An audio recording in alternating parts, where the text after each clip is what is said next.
Hello good morning. उदय ज्ञान infotech में आपका स्वागत है। सभी आल सिस्टर बहनों को मेरा नमस्कार प्रणाम।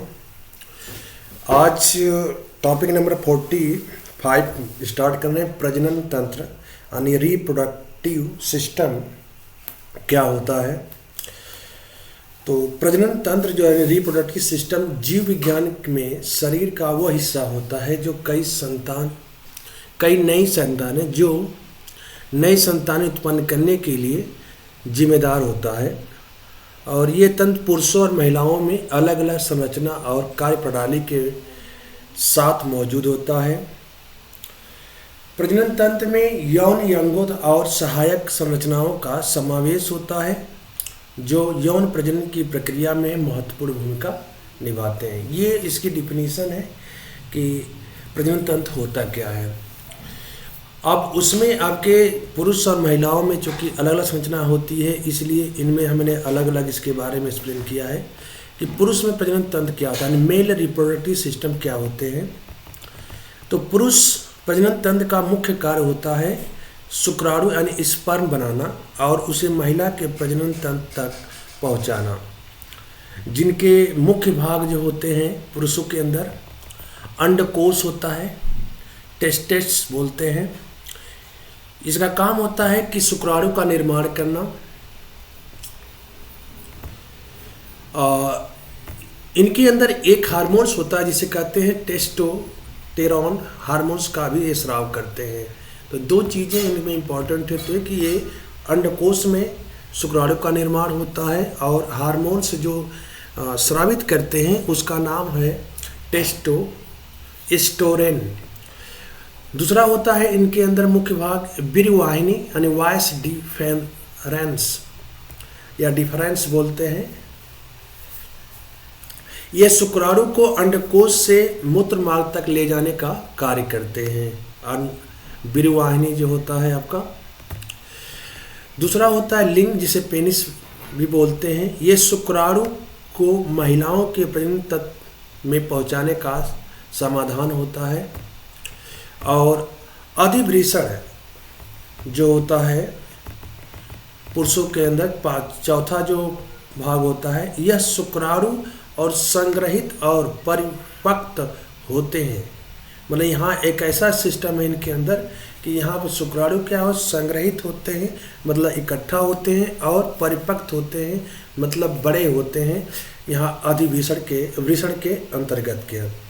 और पांचवा पार्ट होता है प्रोस्टेट ग्रंथि और वीर्याशय सेमिनल वेसिकल्स यानी ये वीर्य यानी सीमन्स के उत्पादन में मदद करते हैं जो शुक्राणु को पोषण और सुरक्षा प्रदान करते हैं।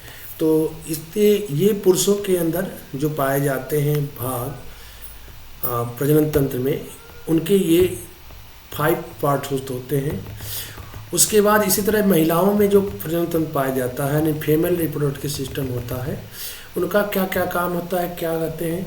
महिलाओं में प्रजनन तंत्र का मुख्य कार्य होता है अंडाणु ओवायम बनाना होता है, गर्भधारण करना होता है और भ्रूण का विकसित करना होता है। तो इसमें मेन जो होता है अंडाणु का बनाना, गर्भधारण करना और भ्रूण का विकसित करना, इतने पार्ट जो होते हैं फीमेल रिप्रोडक्टिव सिस्टम के अंतर्गत आता है।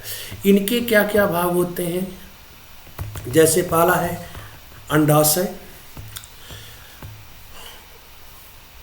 ओवरीज बोलते हैं जिसे। यहाँ अंडाणु का निर्माण और इसमें 2 टाइप के हार्मोन्स होते हैं, एस्ट्रोजन और प्रोजेस्टेरोन हार्मोन्स का स्राव करता है जो कि पुरुषों में केवल एक होता है। फैलोपियन एक ट्यूब होता है इनके अंदर जो ये अंडाणु को अंडाशय से गर्भाशय तक ले जाते हैं। ये ट्यूब एक टाइप का है, फैलोपियन ट्यूब बोलते हैं, जिसमें अंडाणु को अंडाशय से गर्भाशय तक ले जाते हैं। दूसरा होता है यहीं पर निषेचन फर्टिलाइजेशन भी यहीं पर होता है। फर्टिलाइजेशन कहाँ पर होता है, फैलोपियन ट्यूब्स में। ये ध्यान इंपॉर्टेंट पार्ट्स है, क्वेश्चन कई बार पूछा गया है कि हमारा फर्टिलाइजेशन पार्ट किस शरीर महिला के प्रजनन तंत्र में किस भाग में होता है, तो फैलोपियन ट्यूब इसका राइट आंसर होगा। और नेक्स्ट होता है यूटरी, यूट्रस भी बोलते हैं शास्त्रों में गर्भाशय को। ये वो भाग होता है जहाँ पर निषेचन अंडाणु यानी जाइगोट अथवा भ्रूण एम्ब्रियो के विकसित होते हैं, उसको हम क्या करते हैं, यूट्रस बोलते हैं। चौथा पार्ट है गर्भाशय ग्रीवा, मतलब ये गर्भाशय और योनि के बीच का ये भाग होता है गर्भाशय जीवा। गर्भाशय और योनि के बीच का जो भाग होता है गर्भाशय जीवा कहलाता है, यानी सर्विक्स बोला जाता है। और वैजिना का मतलब ये होता है ये यौन संपर्क के दौरान पुरुष लिंग को ग्रहण करती है और प्रसव के समय बच्चे के मार्ग के निकलने का एक मार्ग होता है जिसे कहते हैं योनि यानी वैजिना। प्रजनन प्रक्रिया में कैसे होती है, कौन कौन से पार्ट भाग आते हैं, तो इसमें 4 पार्ट है आपका दिखाया गया है। निषेचन, पहले फर्टिलाइजेशन होता है, अर्थात शुक्राणु और अंडाणु का मेल फैलोपियन ट्यूब में होता है, जिसको फर्टिलाइजेशन जहाँ पर होता है। उसके बाद इम्प्लांटेशन अर्थात निषेचन, अंडाणु गर्भाशय की दीवार में चिपक जाते हैं, यानी दूसरा स्टेज है। और तीसरे स्टेज में भ्रूण का विकास होता है, गर्भाशय में भ्रूण का विकास होता है।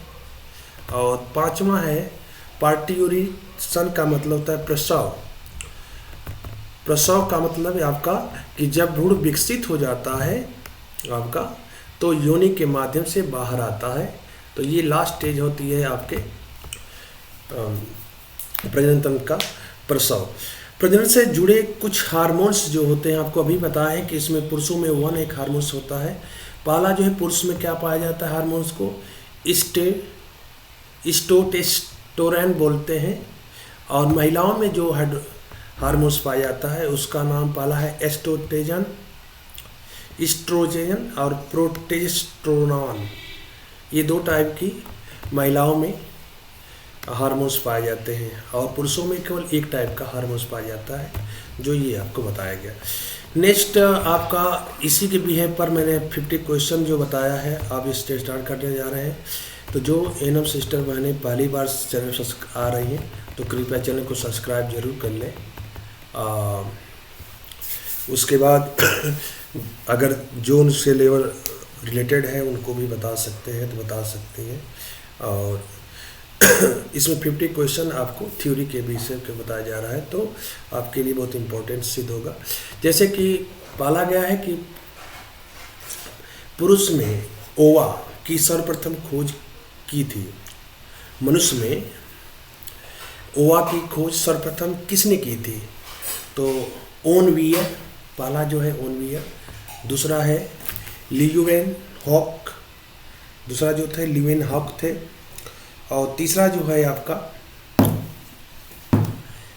है आपका लिंडर मूलर या हैकेल्स। 4 ये हैं। इसमें से ओवा की खोज, पुरुष में ओवा की खोज किसने की थी? तो इसका पहला जो इसका राइट आंसर है उसे कहते हैं वोन वियर जो है सर्वप्रथम ओवा की खोज की थी। यानी राइट आंसर इसका क्या है? फर्स्ट है। नेक्स्ट क्वेश्चन आपका गर्भाशय यूट्रस उदर गुहा की पृष्ठ दीवार से लटका रहता है। उदर गुहा की पृष्ठ दीवार से लटका रहता है। गर्भाशय उदर गुहा की पृष्ठ दीवार से लटका रहता है तो उसको कहते हैं मेसोवैरियम द्वारा, मेसोवैरचियम सीमोस द्वारा या मेसोमेट्रियुलम द्वारा या मेसोसैलम पिनेक्स द्वारा। तो यूट्रस उदर की गुहा की पृष्ठ दीवार से लटका जो होता है उसका जो राइट आंसर आपका सेकेंड का है उसे कहते हैं मेसोमेट्रियम। मेट्रियम द्वारा उदर गुहा पृष्ठ की दीवार से क्या होता है? लटका रहता है। तो राइट इसका आंसर क्या है आपका? सेकेंड इसका राइट आंसर है। नेक्स्ट क्वेश्चन इसका कि दोनों ओर के गर्भाशय एक दूसरे की ओर बढ़कर मिल जाते हैं और बनाते हैं। दोनों ओर के गर्भाशय एक दूसरे की ओर मिलकर या बढ़कर मिल जाते हैं और बनाते हैं। क्या बनाते हैं, इसका राइट आंसर क्या होगा? तो वाल्वा या यूरेथ्रा या वेजिना या वेस्टिब्यूल। तो इसका राइट आंसर है आपका योनि, वेजिना जिसे कहते हैं, आपका योनि का निर्माण करते हैं। इसका राइट आंसर क्या होगा? थर्ड इसका राइट आंसर है।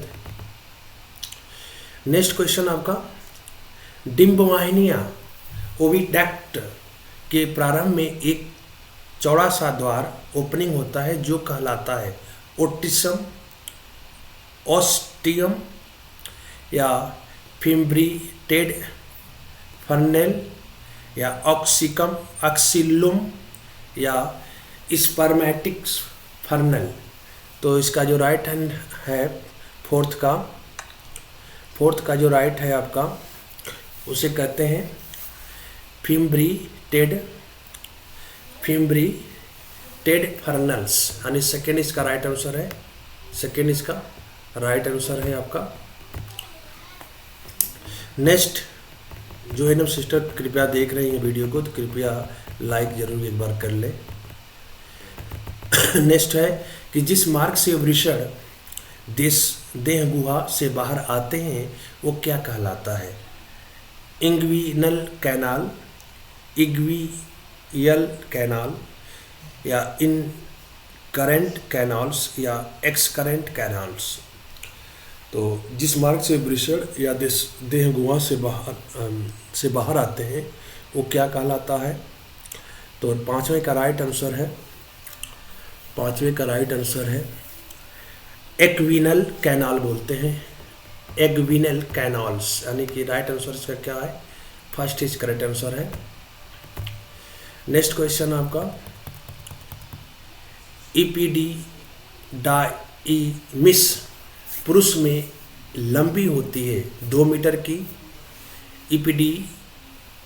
इपिडिडाइमिस जो होती है पुरुष में लंबी होती है 2 मीटर की, 6 मीटर की, 3 मीटर की या 8 मीटर की। तो इसका जो राइट आंसर है कि इपिडिडाइमिस जो होती है वो आपकी 6 मीटर लंबी होती है, अर्थात सेकेंड इसका राइट आंसर है। 6 मीटर क्या होती है? लंबी होती है। नेक्स्ट आपका क्वेश्चन कि इपिडिडाइमिस का अगला फूला भाग जो वृषण के अग्रतल को ढके रहता है क्या कहलाता है? इपिडिडाइमिस का अगला फूला भाग जो वृषण के अग्रतल को ढके रहता है उसको क्या कहते हैं? तो उसका जो पहला है कैपट एपिडिडाइमिस या काडा एपिडिडाइमिस या कार्पस एपिडिडाइमिस या कार्पस कैलोसम। तो इसका जो राइट आंसर है काडा एपिडिडाइमिस कहते हैं। तो इसका राइट आंसर क्या होगा? सेकेंड होगा। राइट आंसर क्या होगा? सेकेंड इसका राइट आंसर है। नेक्स्ट,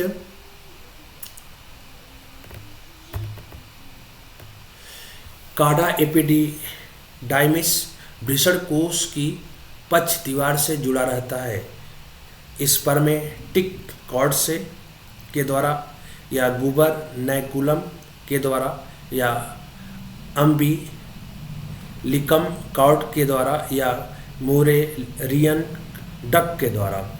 तो इसका जो राइट आंसर है आठवें का जो राइट आंसर है गुबर नैकुलम के द्वारा जुड़ा रहता है। काडा एपिडाइमिस वृषण कोश की पक्ष दीवार से जुड़ा रहता है तो उसे कहते हैं गुबर नैकुलम के द्वारा।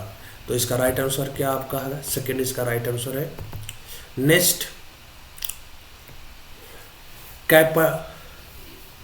कैपट एपिडिडाइमिस की देह गुहा की पृष्ठ देह भित्ति से जुड़ने वाले तंतु होते हैं।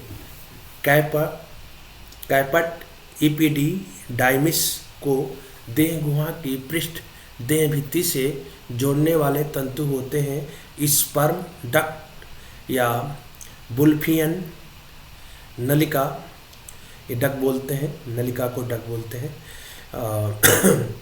स्पर्मेटिक कॉर्ड्स या मुलेरियन नलिका, नलिका यानी कि मुलेरियन डक्स जो होते हैं। तो नाइन्थ का जो राइट आंसर है, नाइन्थ का जो राइट आंसर है वो है स्पर्मेटिक कॉर्ड्स बोला जाता है, स्पर्मेटिक कॉर्ड बोला जाता है। तो राइट इसका आंसर क्या है? थर्ड इज करेक्ट आंसर इसका है। 9 का करेक्ट आंसर थर्ड है। शुक्रवाहिनियाँ वैस डिफरेंस देह गुहा में पहुंचकर खुलती है। यूटरस मैस्कुलाइन में, नस में, यूरेथ्रा में, यूरिनरी ब्लैडर में या स्पर्मेटिक कॉर्ड में, स्पर्मेटिक कॉर्ड में।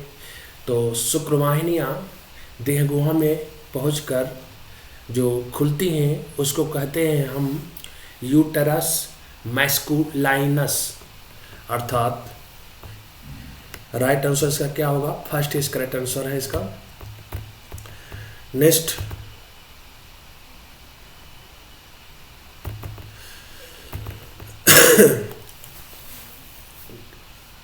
ग्रेगेशियन पुटिका यानी फोलिकल में पुटिका गुहा के बाहर को अस्तर को कहते हैं। पुटिका गुहा के बाहर के अस्तर का अस्तर कहते हैं मेम्ब्रेना मैन्युलोसा, क्यूमुलस ओवेरिकस या डिस्कस प्रोलीजेरस या कोरोना रेडिएटा। तो 11 का जो राइट आंसर है, 11 का जो राइट आंसर है उसको कहते हैं मेम्ब्रेना मैन्युलोसा, मेम्ब्रेना मैन्युलोसा कहते हैं, अर्थात इसका जो राइट आंसर है 11 का फर्स्ट ही करेक्ट आंसर है इसका। नेक्स्ट पुटिका गुहा में एक मेम्ब्रेना ग्रेनुलोसा एवं कम्यूलस ओवेरिकस की कोशिकाएं मिलकर एक ठोस समूह सा बना लेती हैं जिसे कहते हैं कोरोना रेडिएटा, जोना पेल्यूसिडा या डिस्कस प्रोलीजेरस या मेम्ब्रेना ग्रेन्युलोसा। तो इसका जो राइट आंसर है 12 का राइट आंसर क्या होगा आप बता सकते हैं? तो 12 का राइट आंसर है आपका डिस्कस प्रोलीजेरस, डिस्कस प्रोलीजेरस। तो राइट आंसर का क्या होगा? थर्ड इज करेक्ट आंसर है इसका, थर्ड इज करेक्ट आंसर है। नेक्स्ट डिम्बोत्सर्ग यानी ओवैल्यूलेशन, पुटिका से डिम्बाणु का मुक्त होना या अंडाशय से डिम्बाणु का बनना या डिम्बाणु का अंडवाहिनी में जाना या डिम्बाणु का गर्भाशय यूट्रस में चिपक जाना कहलाता है। तो 13 का जो राइट आंसर है आपका, 13 का जो राइट आंसर है उसको कहते हैं पुटिका से डिम्बाणु का मुक्त होना को डिम्बोत्सर्ग कहते हैं। राइट आंसर क्या है? फर्स्ट इज करेक्ट आंसर इसका है। नेक्स्ट क्वेश्चन आपका, डिम्बोत्सर्ग के बाद फटी हुई पुटिका एक ग्रंथील रचना में बदल जाती है जिसे कहते हैं corpus albicans. Corpus callosum, corpus luteum, corpus cavernosa. तो इसका राइट आंसर है 14 का जो राइट आंसर है उसको कहते हैं कार्पस ल्यूटियम, कार्पस ल्यूटियम, अर्थात थर्ड इज करेक्ट आंसर इसका है, थर्ड इज करेक्ट आंसर है। नेक्स्ट आपका क्वेश्चन, कार्पस ल्यूटियम किस हार्मोन्स का स्राव करती है? कार्पस ल्यूटियम किस हार्मोन्स का स्राव करती है? एस्ट्रोजन या प्रोजेस्टेरॉन या रिलैक्सिन या एंड्रोजेन? तो 15 का राइट आंसर है, 15 का जो राइट आंसर है उसको कहते हैं progesterone is right answer. And second is correct answer इसका है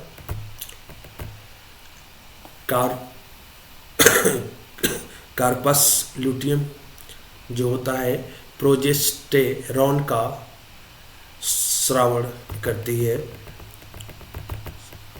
नेक्स्ट क्वेश्चन आपका, कार्पस ल्यूटियम निष्क्रिय होकर धब्बे के रूप में दिखाई देती है, इसको कहते हैं, इसको क्या कहते हैं? कार्पस ल्यूटियम निष्क्रिय होकर धब्बे के रूप में जो दिखाई देती है उसको क्या कहते हैं? उसको क्या कहते हैं? कार्पस एल्बिकन्स या कैंस बोलते हैं, कार्पस मैमी लेयर या कार्पोरा क्वाड्रिजेमिना या कार्पस कैलोसम। तो इसका जो राइट आंसर है 16 का राइट आंसर है कार्पस एल्बिकैंस बोलते हैं, corpus albicans is right answer इसका है। यानी कि फर्स्ट इज करेक्ट आंसर है, 16 का फर्स्ट इज करेक्ट आंसर है। नेक्स्ट आपका, यदि मनुष्य में शुक्रवाहिनियां को काट कर हटा दिया जाए तो क्या होगा? तो यदि मनुष्य में शुक्रवाहिनियों को काट कर हटा दें तो वीर्य में शुक्राणु केंद्र विहीन होंगे, वीर्य में शुक्राणु नहीं होंगे, शुक्राणु जनन नहीं होगा या वीर्य में शुक्राणु अचल होंगे। तो 17 का जो राइट आंसर है, अगर मनुष्य में शुक्रवाहिनियां काट कर हटा दें तो वीर्य में शुक्राणु नहीं होंगे, क्योंकि शुक्रवाहिनियां जो होती हैं शुक्राणुओं का उद्गम करती है, तो काले जाने का रास्ता होता है, तो शुक्राणु उसमें वीर्य में शुक्राणु नहीं आएंगे। यानी सेकेंड इज का क्या होगा? राइट आंसर है, सेकेंड इज राइट आंसर है। अगला, अगर आवल यानी प्लेसेंटा का कार्य क्या होता है? प्लेसेंटा का क्या कार्य है? पोषण पदार्थों का संचय करना, तंत्रिकी आवेगों का संचरण करना, आघातों से भ्रूण की सुरक्षा करना या भ्रूण का पोषण करना। तो प्लेसेंटा का केवल काम होता है, आपका बेसिकली रूप से देखा जाए तो भ्रूण का पोषण करना, भ्रूण का पोषण करना उनका मेन काम होता है प्लेसेंटा का। तो फोर्थ इज करेक्ट आंसर इसका, 18 का fourth is correct answer. Next, परिवर्ती लैंगिक लक्षण इनमें से कौन सा है? ग्रैफियन पुटिकाएं या सटाली की कोशिकाएं या पलकों की बरौनियां या स्तन। तो परिवर्तित लैंगिक लक्षण इनमें से कौन सा है? तो आपका 19 का जो राइट आंसर होगा, का जो राइट आंसर होता है परिवर्तित लैंगिक लक्षण, इसमें जो बदलते हैं तो उसमें आपका राइट आंसर होता है न फर्स्ट होगा, न सेकेंड, न थर्ड होगा। स्तन इसका क्या होता है? स्तन में इसके परिवर्तन होते हैं। तो fourth is correct answer. Next, Sertoli की कोशिकाएं कहाँ पाई जाती है? यकृत में, वृषण में, जठर ग्रंथियों में या अंडाशय में। शटाली की कोशिकाएं कहाँ पाई जाती है? यकृत में, वृषण में, जठर ग्रंथियों में या अंडाशय में। तो शटाली की जो कोशिकाएं होती है सर्टोली बोला जाता है। सर्टोली की कोशिकाएं जो होती हैं आपका वृषण में पाई जाती हैं। सर्टोली की कोशिकाएं कहाँ पाई जाती हैं? वृषण में पाई जाती हैं, यानी कि आपका सेकंड इज राइट आंसर। अगला है भ्रूण को एम्ब्रियन एवं अमनियोटिक फ्लूइड किससे बचाता है? विघटन से, परिकोष्टन से, ठंड से या झटकों से। तो 21 भ्रूण को एम्ब्रियन एवं अमनियोटिक फ्लूइड्स किससे बचाता है? विघटन से, परिकोष्टन से, ठंड से या झटकों से। तो 21 का जो राइट आंसर है, 21 का जो राइट आंसर है झटकों से बचाता है। किससे बचाता है? झटकों से बचाता है। जो फ्लूइड होता है जिसमें झटके लगते हैं, तो फ्लूइड जो होता है झटकों से बचाता है फ्लूइड को। ये फ्लूइड होते हैं एक तरह से लिक्विड होते हैं, तो वो केवल झटकों से उसको बचाता है, ठंड से। डिम्बियोत्सर्ग किस हार्मोन्स के नियंत्रण में होता है? किस हार्मोन्स के नियंत्रण में होता है? TSH का या ACTH के या FSH तथा LH के या ADH के। तो इसका जो राइट आंसर है आपका FSH तथा LH के हार्मोन्स के नियंत्रण में होता है। तो राइट इसका आंसर है आपका थर्ड इज करेक्ट आंसर। 22 का थर्ड इज करेक्ट आंसर है। नेक्स्ट, माता के शरीर से पोषक पदार्थ भ्रूण में किसके द्वारा पहुंचते हैं? पोषक पदार्थ जो होते हैं किसके द्वारा पहुंचते हैं? तो लिम्ब के द्वारा, जनन वाहिनियों के द्वारा या ऊतक द्रव के द्वारा या आवल के द्वारा। तो 23 का जो राइट आंसर है लिम्ब के न द्वारा होता है, न जनन वाहिनियों के द्वारा होता है, ऊतक द्रव्य के द्वारा नहीं होता है, आवल के द्वारा यानी प्लेसेंटा के द्वारा। आवल जो होता है प्लेसेंटा को बोलते हैं। तो प्लेसेंटा के द्वारा जो होता है माता के शरीर में पोषक पदार्थ भ्रूण में पहुंचता है, उसको कहते हैं प्लेसेंटा। प्लेसेंटा के द्वारा। तो फोर्थ इज करेक्ट आंसर है, यानी आवल के द्वारा। लेडिंग कोशिकाएं कहाँ पाई जाती है? अमाशय में, अग्नाशय में, वृषणों में या विक्रों में। लेडिंग कोशिकाएं कहाँ पाई जाती हैं? तो 24 का जो राइट आंसर है, 24 का जो राइट आंसर है लेडिंग कोशिकाएं जो होती हैं आपके वृषणों में पाई जाती है। किसमें पाई जाती है? वृषणों में पाई जाती है, अर्थात आपका थर्ड इज करेक्ट आंसर है। थर्ड इज करेक्ट आंसर है। नेक्स्ट, मनुष्य जाति में गर्भाविधि होती है। मनुष्य जाति में गर्भाविधि होती है लगभग 30 दिन की, लगभग 90 दिन की, लगभग 9 महीने की, लगभग 7 महीने की। तो मनुष्य जाति में गर्भाविधि जो होती है, गर्भाविधि जो होती है लगभग 9 महीने की होती है, यानी कि आपका इसको तो सभी लोग जानते होंगे 9 मंथ, यानी थर्ड इज करेक्ट आंसर इसका। नेक्स्ट क्वेश्चन, टेस्ट ट्यूब शिशु के लिए निषेचन शरीर के बाहर होता है, निषेचन शरीर के भीतर होता है, भ्रूण का विकास टेस्ट ट्यूब में होता है या उपरोक्त में से कोई सही नहीं है। तो 26 का जो राइट आंसर है, टेस्ट ट्यूब जो बेबी बच्चे पैदा होते हैं उसमें जो निषेचन होता है वो हमेशा शरीर के बाहर होता है। निषेचन शरीर के बाहर होता है, अर्थात इसका राइट आंसर क्या है? फर्स्ट इज राइट आंसर है इसका। नेक्स्ट,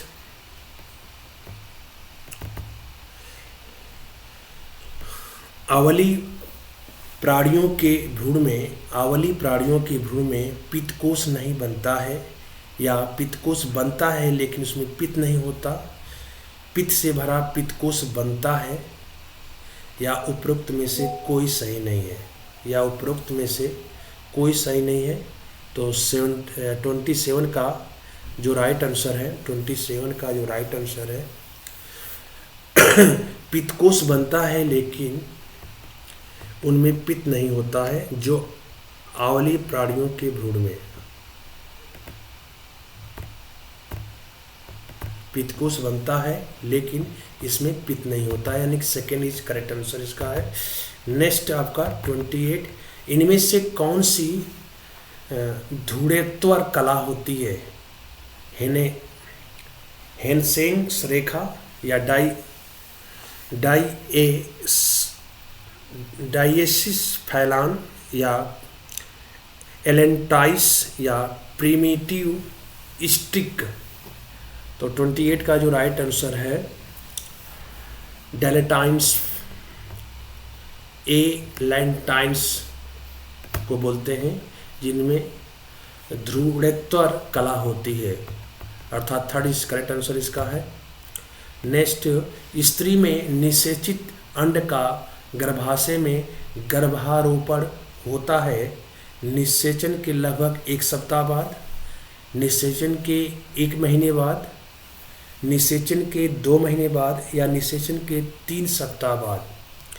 स्त्रियों में निषेचित अंड का गर्भाशय में गर्भारोपण कितने दिन में होता है? 29 का जो राइट आंसर है निषेचन के लगभग 1 सप्ताह बाद गर्भारोपण होता है। निषेचन के लगभग 1 सप्ताह बाद गर्भारोपण होता है। अन्य की 29 का फर्स्ट इज करेक्ट आंसर। 40 लगभग 40 वर्ष की आयु के बाद स्त्रियों में सिंड्रोम की प्रतिशत बढ़ जाती है। कारण क्या होता है? स्त्री दुर्बल हो जाती है, अंडक जीर्ण हो जाते हैं, अंडाशय दुर्बल हो जाते हैं, या प्लेसेंटा दुर्बल हो जाता है। तो 30 का जो राइट आंसर है लगभग 40 वर्ष की आयु के बाद स्त्रियों में सिंड्रोम की प्रतिशत बढ़ जाती है।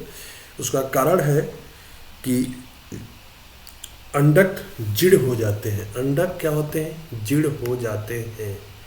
यानी इसका राइट आंसर क्या होगा? Second is correct answer. Next, जब वृषण कोषों में नहीं उतरते तो ये अवस्था क्या कहलाती है? बंधता, या बंधीकरण, या पिनोजेनेसिस, या क्रिप्टोकारिडिज्म। तो जब वृषण कोषों में नहीं उतरता तो उस अवस्था को हम क्रिप्टोकाइडिज्म बोलते हैं, अर्थात इसका फोर्थ इज करेक्ट आंसर है क्रिप्टोकाइडिज्म बोला जाता है, यानी फोर्थ इज करेक्ट आंसर 31 का। नेक्स्ट क्वेश्चन, मनुष्य में प्लेसेंटा है, एसोड्यूएट, या इलेक्टाइन, या मेटाडिस्काइडल, या हीमोकोरियल। तो मनुष्य में जो प्लेसेंटा होता है, मनुष्य में जो प्लेसेंटा होता है उसको हम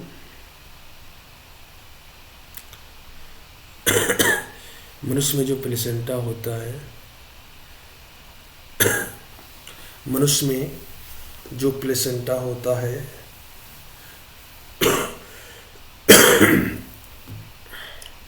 उसको हम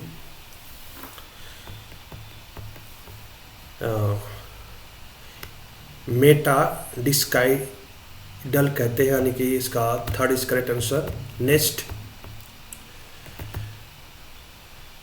ल्यूपिन प्रोटीन शुक्राणु के केंद्रकों में पाए जाती हैं। ल्यूपिन प्रोटीन शुक्राणु के केंद्रकों में पाई जाती हैं। मनुष्य के, मेढक के, पक्षियों के, या केंचुए के। ल्यूपिन प्रोटीन शुक्राणु के केंद्रकों में पाई जाती हैं। उसका राइट आंसर है मनुष्य के, मेढक के, पक्षियों के या केचुए के। तो इसका जो राइट आंसर है ल्यूपिन प्रोटीन शुक्राणु के केंद्रकों में पाए जाती हैं, तो वो मनुष्य के, किसके, मनुष्य के होता है, यानी कि फर्स्ट इज करेक्ट आंसर है, फर्स्ट इज करेक्ट आंसर इसका है 33 का फर्स्ट इज करेक्ट आंसर। 34 देखिएगा, मनुष्य के गर्भ में भ्रूण के अंदर रुधिर संचालन जन्म होने के पश्चात से भिन्न होता है और जन्म से पहले हृदय से फेफड़ों को बहुत कम रुधिर जाता है। तो अधिकांश रुधिर शरीर को जाता है तथा लौटकर फिर हृदय में आता है। यदि सोचा जाए तो फेफड़े को रुधिर छोड़ ही देता है, तो इसका क्या कारण होता है? वो कह रहा है कि अगर मनुष्य के गर्भ में भ्रूण के अंदर रुधिर संचालन जन्म होने के पश्चात से भिन्न होता है, मतलब अलग होता है। अगर जब वो अंदर रुधिर संचालन जब होता है तो जन्म के पश्चात बाद में वो भिन्न हो जाता है। जन्म से पहले हृदय में फेफड़ों में बहुत कम रुधिर जाता है और अधिकांश रुधिर शरीर को जाता है, कह रहा है, तथा लौटकर फिर हृदय में आता है। तो यह सोचा जाए कि फेफड़ों को रुधिर छोड़ ही देता है, तो इसका क्या कारण होता है? तो उसका कारण, क्योंकि गर्भ श्वसन करता है, इस कारण पूरा फुफ्फुस परिसंचारण आवश्यक होता है, या गर्भ में फुफ्फुसी श्वसन आवश्यक है केवल फेफड़ों के ऊतकों का पोषण करने हेतु, या क्योंकि गर्भ की ऑक्सीजन की अवस्था नहीं होती, इस कारण पूर्ण फुफ्फुसी परिसंचारण आवश्यक नहीं होता है। क्योंकि गर्भ में विकसित गिल होते हैं, इसलिए पूर्ण फुफ्फुसी परिसंचारण की आवश्यकता नहीं होती। तो इसका 34 का राइट आंसर है गर्भ में फुफ्फुसी श्वसन आवश्यक है केवल फेफड़ों के ऊतकों का पोषण करने हेतु। तो इसलिए इसका क्या राइट आंसर होता है? Second is correct answer, second is correct answer इसका है। नेक्स्ट क्वेश्चन आपका, वृषण को घेरे रखने वाला कैप्सूल कहलाता है ट्यूनिका एम्बुजीनिया वैस्कुलोसा या ट्यूनिका वैजिनेलिस या ट्यूनिका मेम्ब्रेना।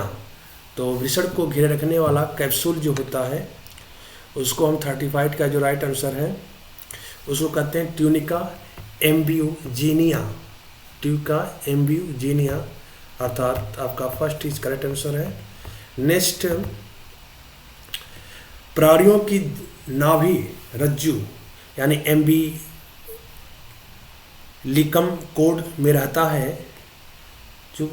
है प्लेसेंटा या एम्बिलिकस या डिस्कस प्रोलीजेरस या एलाइंटोइक धमनी तथा सिरा। तो प्राणियों में नाभि रज्जु में रहता है 36 का जो राइट आंसर है उसको कहते हैं एलाइंटोइक धमनी तथा सिरा। तो फोर्थ इज करेक्ट आंसर इसका है, फोर्थ इज करेक्ट आंसर है। अगला क्वेश्चन, मनुष्य में शुक्राणुओं की सर्वप्रथम खोज किसने की थी?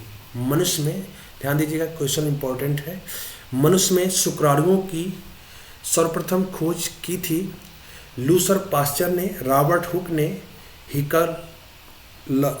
हिकल ने या ल्यूवेन हॉक ने। तो इसका राइट आंसर है 37 का जो राइट आंसर है, मनुष्य में शुक्राणुओं की जो खोज की थी उनको कहते हैं ल्यूवेन हॉक ने की थी, यानी fourth is correct answer. Next, शुक्राणु एक प्रकार की लाइसिनी एंजाइम स्रावित करते हैं। मनुष्य में यह होती है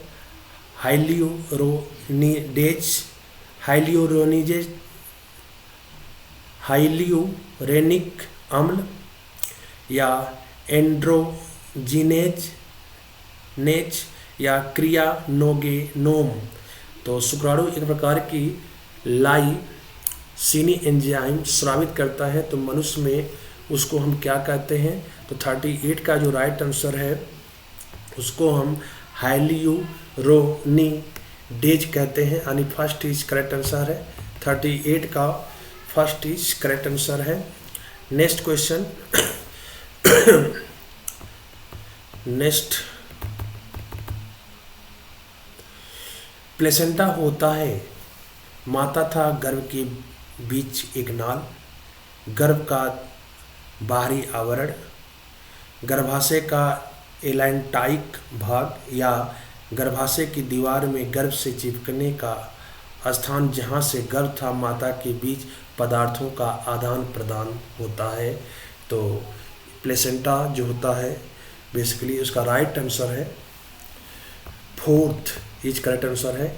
गर्भाशय की दीवार में गर्भ के चिपकने का स्थान जहाँ से गर्भ तथा माता के बीच पदार्थों का आदान प्रदान होता है। तो fourth is correct answer. Next, prostatic secretions तथा शुक्राणु मिलकर बनाते हैं वीर्य, सीमन जिसे बोलते हैं, गर्भधान, कंसेप्शन, निषेचन, फर्टिलाइजेशन या गर्भकाल, जेस्टेशन पीरियड। तो शुक्राणु मिलकर क्या बनाते हैं?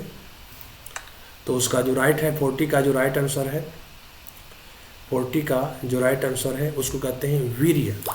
प्रोजेस्टेटिस सिक्रीनेशन तथा शुक्राणु मिल करके सीमन बनाते हैं यानी वीर्य बनाते हैं। तो 40 का राइट आंसर क्या है? First is correct answer. Next, निम्न में से कौन सा एक मूत्र नलिका का भाग नहीं है?